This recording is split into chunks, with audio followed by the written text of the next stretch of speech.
TV 프로그램 중에 보니까 나는 자연인이다, 이런 프로그램이 있더라고요. 다는 아니겠지만 거기에 자연 속에서 들어가서 혼자 살고 있는 그분들을 이렇게 방영을 하는 건데요. 다들 사연이 있습니다. 그 중에 많은 사연 중에 하나가 뭐냐면 불치병이더라고요. 그러면서 그분들이 자연 속에서 오랜 시간 살면서 이제 방송을 통해서 하는 얘기가 뭐냐면 바로 소유에 대한 가치관이 바뀌었다라는 것입니다. 이전에는 거의 대부분이 대도시에서 돈을 벌면서 그냥 모든 평범한 사람처럼 돈이 중심이 되어져서 그렇게 살았던 사람들이었다는 얘기입니다. 그런데 죽을 병에 걸려서 이렇게 살다 보니 돈이 다가 아니더란 얘기죠. 한 끼 식사하면 되는 것이고 건강하게 사는 것이 좋다, 이런 얘기들을 종종 하는 것 같습니다. 가치관이 달라지는 것이죠. 코로나 이후로 세상 사람들로 하여금 교회에 대한 혐오하는 그 마음이 그냥 싫어하는 정도가 넘어서서 이제 혐오하는 마음까지 도를 넘어서는 것 같습니다. 그러다 보니 교회를 다니는 사람들이 교회 다닌다고 밝히기가 더 어려워진 시기가 되었고요. 또 그런 분위기가 되다 보니까 어떤 분들은 적당하게 둘러대며 교회 비판하는 그것에 장단을 맞추는 분들도 있더란 얘기입니다. 이 마음들은 그 속에 뭐가 숨겨져 있냐면 바로 십자가가 절대 가치로 자리하지 않고 있다라는 의미가 되는 것이죠. 어느 정도 부끄러워하는 마음을 갖고 있다라는 그런 뉘앙스를 풍기게 되어집니다. 코로나가 한참 되어졌을 때 제가 성경적으로 이 시기에 우리가 예배를 어떻게 해야 되느냐, 초대교회, 예루살렘 초대교회를 근거로 말씀을 드린 적이 있습니다. 모이면 박해를 받아서 생명들이 위험한 시기 때에 사도들 외에는 다 흩어졌더란 얘기입니다. 마찬가지로 코로나 때도 처음에 우리가 모였을 때 자칫 잘못하게 되면 서로 전염되고 전염받고, 그러다가 그 중에 어떤 사람은 죽을 수도 있고요. 그 중에 어떤 사람은 병원에 들어가서 치료를 받아야 되는 사람도 있고요. 또 밀접 접촉이 되어지면 2주 동안 자가격리, 감옥처럼 그런 생활을 보내야 되는 일들도 있게 되더란 얘기입니다. 그래서 초대교회처럼 흩어지는 것들도 정당하다 말씀을 드렸습니다. 그런데 초대교회를 보니까 흩어진 사람들이요, 흩어져서 꽁꽁 숨어있지 않더란 얘기입니다. 흩어져서 이참에 잘됐다, 예배드리지 않게 되었으니까 잘됐다, 편하게 살자, 이러지 않았더란 얘기죠. 흩어진 사람들은 그 곳곳마다 사명을 다하더란 얘기입니다. 그 곳곳마다에서 전도하더란 얘기입니다. 그 곳곳마다에서 모이더란 얘기입니다. 그런데 그런 곳에서도 여전히 박해와 혐오는 있었습니다. 그럼에도 불구하고 사명을 다하고 있었고요. 남아있었던 사도들, 그곳에서 교회들을 연결하느라고 사명을 다하고 있었고요. 상황이 조금 이제 진전되어져 감에 따라서 흩어졌던 성도들이 다시 돌아오고 있더란 얘기입니다. 돌아와서는 또 그곳에서 사명을 다하고 있더란 얘기입니다. 이런 모습을 바라봤을 때에 우리 한국 교회에 흩어져 있는 모습, 많이 아쉬움을 갖게 합니다. 예배 드릴 때에 온라인 지금 나와서 예배 드리는 분 계시고 온라인으로 지금 같이 드리는 분들도 계십니다. 그런데 조회수를 보게 되어지면 아마 많지 않을 것입니다. 우리 교회 예배 전체 드리는 인원수에 보다 적다는 얘기죠. 무슨 얘기냐면 이 예배 시간, 모든 공적으로 정해져서 하나님과 약속된 이 예배 시간에 어떤 사람은 놀러 갔다 오기도 하고요, 어떤 사람은 자기 일하러 갔다 오기도 하고요, 어떤 사람은 늦잠 자기도 하고요, 그리고 자기 편한 시간에 예배 드리겠다는 얘기죠. 누가 중심이 되는 거죠? 하나님이 중심이 아니라 자기 자신이 중심이 되고 있더란 얘기입니다. 오늘 우리가 어떤 마음으로 십자가를 붙들어야 되는지 말씀을 통해서 같이 보도록 하겠습니다. 우리는 착한 사람 콤플렉스라는 얘기를 많이 들어봅니다. 착한 척 한다라는 것이죠. 그렇게 하는 이유가 뭐냐면 좋은 인상을 주고 좋은 이미지를 위해서 그렇게 한다는 얘기입니다. 마음은 그것이 아닌데, 하고 싶은 말, 해야만 되는 말도 못하는 사람, 왜요? 상대방이 싫어할까 봐. 또 어떤 사람은 규칙이나 형식을 과하게 지키기도 합니다. 그래야만이 주변의 사람들이 좋아하기 때문에요. 착한 사람 컴플렉스죠. 오늘 본문에도 그와 같은 사람들이 있습니다. 하나님의 말씀에 대해서 착한 사람 컴플렉스에 걸려있는 사람들을 보여주고 있습니다. 이 사람들은 육체의 모양을 내려는 사람이라고 얘기를 합니다. 좋은 인상을 주려고 하는 사람들이란 얘기입니다. 신앙이 좋은 사람이라고 사람들에게 그렇게 인식되어졌으면 하고 살아가는 사람들을 일컫습니다. 누구냐면 유대교의 배경을 가진 사람들입니다. 오늘 본문에서 유대교의 배경을 가진 이 착한 사람 컴플렉스에 걸려있는 사람 특징 두 가지를 말씀해 주고 있습니다. 첫 번째는 사람들에게 할례를 강요를 하면서 할례 받으라고 얘기를 하는데, 그렇게 한 이유가 뭐냐면 십자가로 인해서 박해를 받는 것을 피하기 위해서다, 이렇게 얘기하고 있습니다.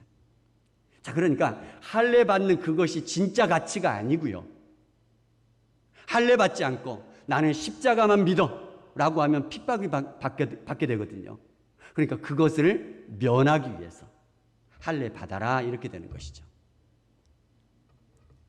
또 한 가지는 자신들의 강요로 사람들이 할례를 받게 되어지면 자신들의 공로다, 자신들 덕분으로 이렇게 되었다라고 자랑하고 싶어서 그렇다는 얘기입니다. 그런데 오늘 그때도 마찬가지고 오늘날도 마찬가지고요, 우리 모든 사람들은 세상의 유혹에 끌려서 외적인 요구를 맞추면서 편안하게 살아가고자 하는 일들이 우리 가운데서 다반사로 일어나고 있다는 얘기입니다. 많은 사람들이 외적인 모습에 끝없이 요구하는 그런 세상에서 살고 있습니다. 이 세상은 무엇을 요구하는 것이죠? 바로 명품 가방, 명품 옷, 이런 것들을 입기를 강요를 하는 것 같습니다. 분위기 자체가요. 그것을 입고 있으면 인정해 주는 것 같죠. 와 하면서. 또 이 땅에서는 사람들의 외모 지상주의가 넘쳐나는 것 같습니다. 특히 우리나라는요. 그래서 연예인이 아니고 일반 평범한 사람들도 많은 성형수술을 하는 나라, 대표적인 나라가 우리나라인 것 같습니다. 또 우리나라는 뚱뚱하면 안 되는 것처럼, 왜냐하면 좋은 직장들 면접 보면서 그렇게 안 뽑더란 얘기입니다. 그러니까 열심히 다이어트들을 하면서 이렇게 취업을 준비하고 이러지 않겠습니까? 외국에서는 안 그러거든요. 비행기 스튜어디스, 우리나라에서는 정말 날씬하고 예뻐 보이고 이런 사람들만 뽑지 않습니까? 외국 항공기 타보시기 바랍니다. 뚱뚱한 아줌마들 다 있어요. 차별이 없거든요, 거기는. 입는 옷, 타는 자동차, 이것들을 가지고 자꾸 판단을 하고 그거 가지고 자꾸 이래라 저래라 얘기를 하니까 거기에 맞춰가려고 하는 사람들이 점점 생겨나는 것이 우리 사회의 분위기가 아니겠습니까? 우리나라의 정말 안 좋은 분위기 중에 하나가 뭐냐면 다문화 아이들을 대하는, 외국인들을 대하는 그 마음들입니다. 우리나라에 이제 점점 다문화 아이들이 많아지고 있지 않습니까? 로이 알록이라고 하는 인도에서 오셔서 우리나라에서 30년 이상을 사신 분이, 그 교수님이 이런 실험을 해봤답니다. 우리나라에서 택시를 타가지고 택시 기사가 말을 붙이면 어디에서 왔냐 물어본대요. 그러면 미국에서 왔다, 캐나다에서 왔다, 이렇게 얘기하면 와, 외국에서 살면서 고생 많다고, 고생 많지 않냐고 이렇게 얘기한답니다. 또 다른 택시에 탔을 때 또 물어보면 방글라데시에서 왔다 그러면 단번에 반말을 한답니다. 단번에 무시한답니다. 외모에 밖으로 보여지는 것으로 평가하는 그런 사회에서 살기 때문에 자꾸 그거에 맞추려고 하는 우리들의 모습이 있지 않나 한번 돌아봤으면 좋겠다는 얘기입니다. 외적인 모습의 차별은 그나마 참을 수 있는데 우리가 봐야 되는 것은 뭐냐면 이 하나님의 말씀과 신앙의 모습에서도 외적인 보여지는 것으로 자꾸 얘기하려고 하는, 생각하려고 하는 그런 분위기가 없나 우리 속을 들여다봤으면 좋겠다는 얘기입니다. 겉으로 드러나 보이는 것들을 자꾸 강조하다 보면 무슨 일들이 벌어지냐면 새벽 예배 잘 나오면 믿음이 좋고 새벽 예배 나오지 않으면 믿음이 없고 이렇게 쉽게 얘기하기가 쉽다는 얘기입니다. 물론 어느 정도 일리는 있습니다. 그러나 100% 옳은 말은 아니란 얘기입니다. 왜냐하면 그렇다면 새벽 예배가 없는 외국 사람들은요, 믿음이 다 없는 것일까요? 아니지 않겠습니까? 제가 만났던 그 신실한 그리스도인들, 외국에서 교회들 많이 안 나오거든요. 근데 나오는 사람들의 신앙은 얼마나 깊은지 모릅니다. 평신도들인데도 성경 공부의 깊이가 굉장히 깊습니다. 심지어는 헬라어, 히브리어 공부까지 하면서 성경을 공부합니다. 그렇게 성경 말씀에 대해서 공부를 하고요. 알아가는 것으로 끝나는 것이 아니라 그 말씀들을 실천하려고 애써갑니다. 그런 사람들이 굉장히 많습니다. 교회 안 나오는 사람들이 많은데 일단 나온 사람들은 신앙이 굉장히 깊다는 얘기입니다. 새벽 예배 안 해도요. 때문에 우리는 겉으로 눈에 보이는 것으로만 판단해서는 안 된다는 얘기입니다. 그런 유혹들을 이겨내시기 바랍니다. 물론 마음에서부터 우러나와서 지키는 것, 그것이 더 중요하다는 얘기입니다. 사람들에게 보이기 위해서 지키는 것이라면 오늘 본문에 나오는 할례를 강요하는 사람들과 다름이 없을 것이란 얘기입니다. 한국 교회는 거대한 형식에 얽매여 있는 모습들이 많이 보여지는 것이 한국 교회의 모습들이란 얘기입니다. 아마 이유가 유교 문화에 기인해서 체면 문화 때문에 그런 것 같습니다.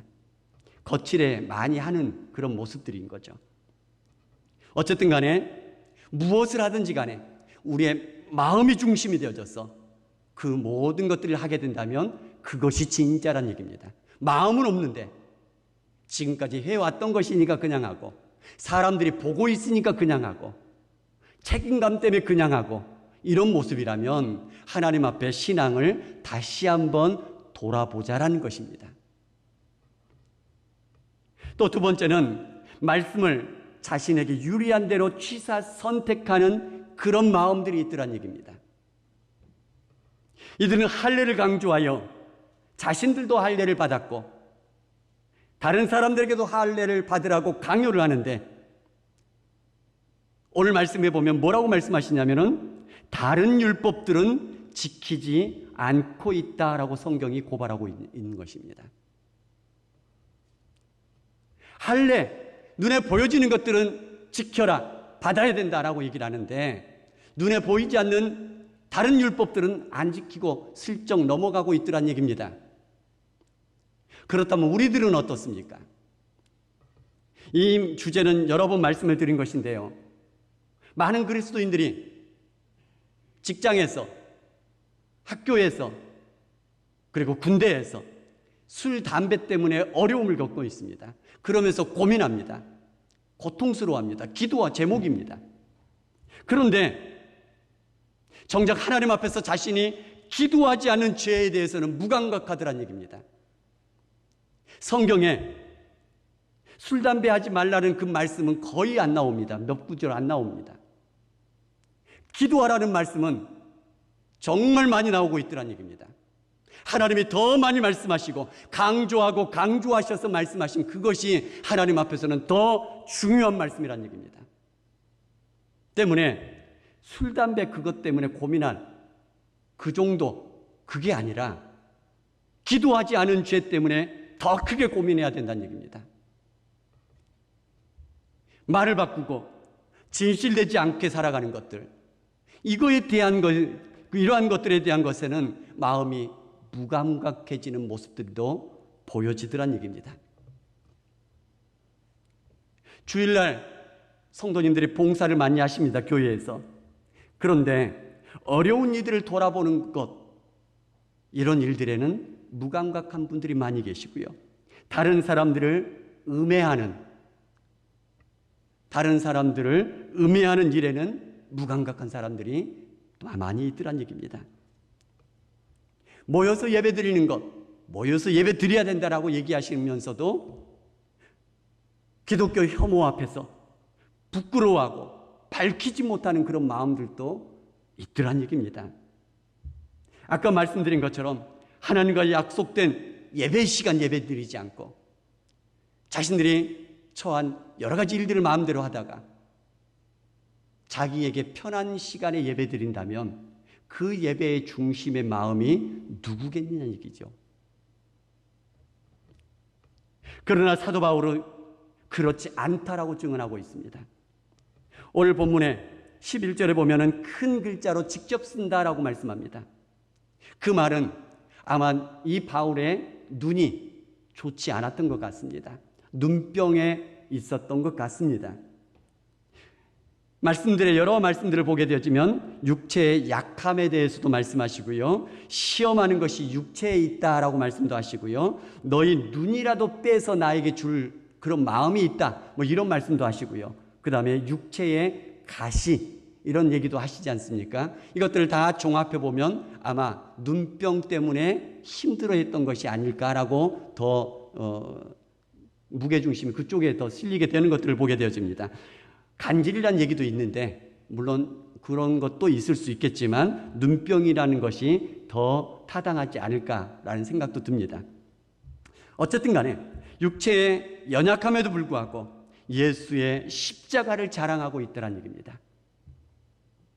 육체가 더 힘들어짐에도 불구하고 예수 그리스도의 십자가 붙들면 아까 유대인들이 핍박받고 박해받는 것, 그거 어려워서 할례받으라고 얘기하는 거 아니겠습니까? 때문에 바울이 십자가를 얘기를 하게 되면 자기도 지금 어려워진다는 얘기입니다. 그럼에도 불구하고 예수의 십자가 포기하지 않고 있다는 얘기입니다. 이전의 가치관이 완전히 달라졌기 때문에 그렇습니다. 세상 사람들과 전혀 다른 가치관을 가지게 되었기 때문에 그렇습니다.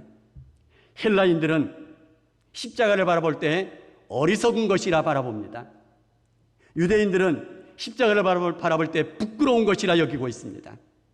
사도 바울도 이전에 회심하기 전에는 십자가 바라볼 때 저주의 십자가라 그렇게 여기고 있었습니다. 그런데 나중에 바뀌었다는 얘기입니다. 십자가를 바라볼 때에 생명으로 바라보고 있더란 얘기입니다. 십자가 바라볼 때에 진정한 자랑거리로 바라보게 되었더란 얘기입니다. 그래서 바울은 예수 그리스도의 십자가 외에는 자랑할 것이 없다라고 얘기를 하고 있습니다. 그리스도로 말미암아 세상이 나를 대하여 십자가에 못 박히고 나도 세상에 대하여 못 박혔다고 고백하고 있고요. 세상과 나는 전혀 상관이 없다는 얘기입니다. 무슨 얘기냐면 세상이 나를 대하여서 죽었다는 얘기입니다. 못 박혀서. 나도 세상에 대해서 못 박혀 죽었다는 얘기입니다. 죽은 사람과는 서로 상관이 없어져요.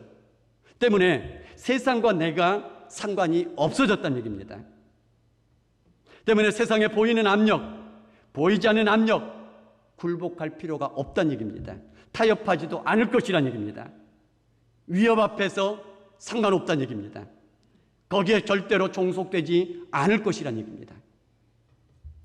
할례나 무할례나 아무것도 아니고 오직 새롭게 지음을 받은 것이 중요하다 말씀하고 있습니다. 이것을 바울은 예수의 흔적을 가졌다라고 말씀하고 있습니다. 예수의 흔적은 크게 두 가지를 얘기를 할 수 있는데 첫 번째는 예수님 때문에 당하는 고난의 흔적, 그것도 예수의 흔적으로 말할 수 있고요. 또 하나는 예수님의 것이라고 우리 몸에 불도장을 꽝 찍어 놓는 것입니다. 그 당시에 노예들의 몸에 낙인을 찍어 놓는 것처럼요. 두 가지가 다 가능합니다. 그러나 오늘 말씀은 두 번째 말씀으로 보겠습니다. 나는 세상에 속한 사람이 아니다라는 것입니다. 세상이 요구하는 대로 움직여줄 수 없다라는 것입니다. 반대로 나는 예수께 속한 사람이란 얘기입니다. 예수님이 원하는 대로 움직이는 사람이란 얘기입니다. 세상이 보이는 것으로 아무리 뭐라고 한다 할지라도, 어떤 비난을 퍼붓는다 할지라도, 어떤 핍박과 박해가 온다 할지라도 굴하지 않겠다는 얘기입니다. 왜냐하면 세상과 나는 상관이 없다는 얘기입니다. 예수님이 요구하시는 심령이 새롭게 되고 말씀을 진심으로 붙들며 서겠다라는 결단이라는 얘기입니다. 왜냐하면 바울은 예수님 것이라는 것입니다. 어떤 부인이 부부동반해서 모임을 갔습니다. 다들 명품 가방을 들고 왔는데 이 부인만 들지 않았습니다. 그래서 물어봅니다. 사람들이 왜 그 명품 가방 그거 들고 오지 않았냐고. 이 부인이 대답합니다. 내가 브랜드이기 때문에 안 들었다고. 내가 명품이기 때문에 안 들었다고요. 이사야 43장 1절에 이런 말씀을 하십니다. 야곱아, 너를 창조하신 여호와께서 이제 말씀하시느니라. 이스라엘아, 너를 조성하신 자가 이제 말씀하시느니라. 너는 두려워하지 말라. 내가 너를 구속하였고 내가 너를 지명하여 불렀나니 너는 내 것이라. 잘못을 해서 매를 맞고 이방 나라로 끌려가서 비참한 몰골로 있었던 이스라엘 백성들을 하나님께서 끝까지 포기하지 않으시고 찾아가셔서 말씀하신 것입니다. 내가 너를 지명하여 불렀노라. 너는 내 것이라. 포기하지 않고 결국은 다시 세워주시겠다는 약속 아니겠습니까? 그런데 그 말씀을 하신 분이 누구시냐면 창조주 하나님께서 말씀하시는 것이란 얘기입니다. 능력과 권능의 하나님이 말씀해 주신다는 얘기입니다. 세상을 다스리시는 그 하나님이 말씀해 주신다는 얘기입니다. 말씀해 주신 분이 중요합니다. 우리가 지금 정치가 굉장히 뜨겁게 지금 돌아가고 있죠. 그런데 어떤 사람을 일컬어서 누구누구의 복심이다, 이런 표현들을 쓰지 않습니까? 그런데 그 누구누구가 야당의 어떤 의원의 복심이다 이렇게 얘기하는 거하고 대통령의 복심이다 이렇게 얘기하는 거고 누구의 권위가 더 크겠습니까? 말하는 사람이 이 주체가 중요하다는 얘기입니다. 자녀들 향해서 말씀해 주신 거, 너는 내 것이라. 누가 말씀해 주셨다고요? 사람들이 아닙니다. 세상에 어떤 것이 아니란 얘기입니다. 바로 창조주 하나님이 너는 내 것이라 말씀해 주신다는 얘기입니다. 세상이 비난과 핍박이 아무리 거세게 우리에게 쏟아붓고 있다 할지라도 나는 예수님의 것이라고 하는 강한 자부심으로 굳건하게 서서 나아갈 수 있기를 주님의 이름으로 축복합니다. 예수의 흔적, 다시 말하면 명품 의식을 가지고 이 세상과 맞서서 살아가면서 주님의 십자가 진정으로 자랑하면서 살아갈 수 있기를 주님의 이름으로 축복합니다. 우리 부모님이나 우리 할아버지 할머님이 감옥에 갇혀서 고초를 당하다가 돌아가셨습니다. 많은 사람들은 그걸 잘 얘기 안 할 것입니다. 그런데 만약에 여러분들의 할아버지가 감옥에서 죽으셨다, 이 얘기는 들었는데 나중에 뭘 알게 됐냐면 그분이 독립운동하다 그랬다, 이걸 알게 되었다. 그럼 어떻게 하시겠습니까? 자랑하지 않겠습니까? 영광스럽게 생각하지 않겠습니까? 가치관이 달라진다는 얘기입니다. 주님의 십자가를 향해서 우리가 이렇게 가치관을 바꿔갔으면 좋겠다는 얘기입니다. 주님의 십자가가 부끄러운 것이 아니라 진정한 자랑거리란 얘기입니다. 주님의 십자가가 영원한 생명이란 얘기입니다. 주님의 십자가만이 유일한 구원이란 얘기입니다. 우리 모두가 다 십자가를 향해서 그렇게 바르게 바라보면서 진정으로 자랑하며 살아갈 수 있는 그런 하나님의 사람들 될 수 있기를 주님의 이름으로 축복합니다. 마지막으로 같이 찬양하면서 기도할 텐데요. 찬양 가사 2절에 보니까 내가 하나님의 자녀로 살며 오늘 찬양하고 예배하는 삶 모든 것이 주의 은혜입니다.